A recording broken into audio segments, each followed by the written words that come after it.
We've taken a couple of weeks off, but I just wanted to post this video to let y'all know that the Stayvings account is coming back starting this week. I did take a couple weeks off because all of my old groups came back literally at the same time, like Monster X, IVE, and Stray Kids all came back at the same time.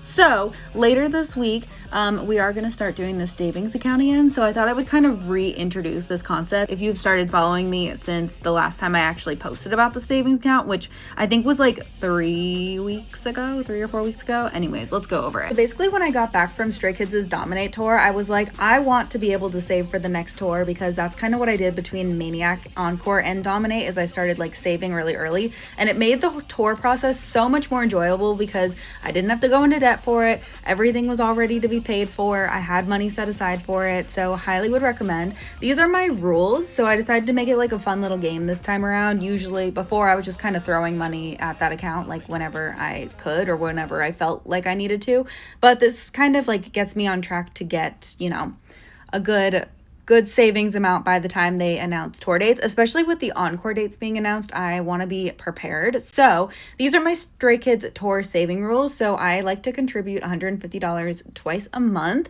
because I get paid every other week. So it just makes sense like that. I do also make money from social media. So I get paid from my 9 to 5 twice a month. And then I get money from social media from TikTok and YouTube and affiliates as well. So member makes an Instagram post. Minchan posts on Instagram. Minchan dyes or cuts their hair.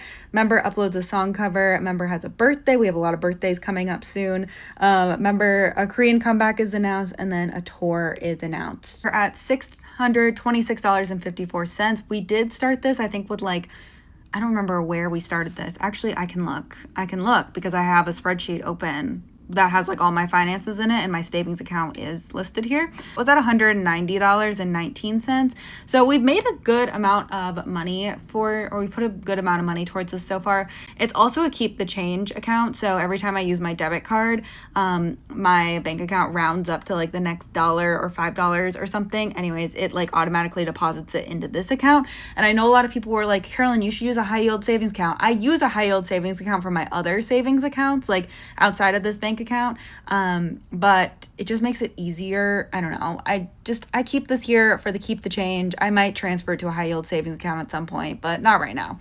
Anyways, let me know if you're excited for this series. Definitely feel free to adapt this challenge for your own savings goal. I know a lot of people started doing that, which was really, really fun. And I'm excited to start like posting about this again. My goal was to get this to $2,500 by the end of the year. I don't know if we're going to hit that, but I'm going to remain optimistic that we can do it. So yes, thank you for watching.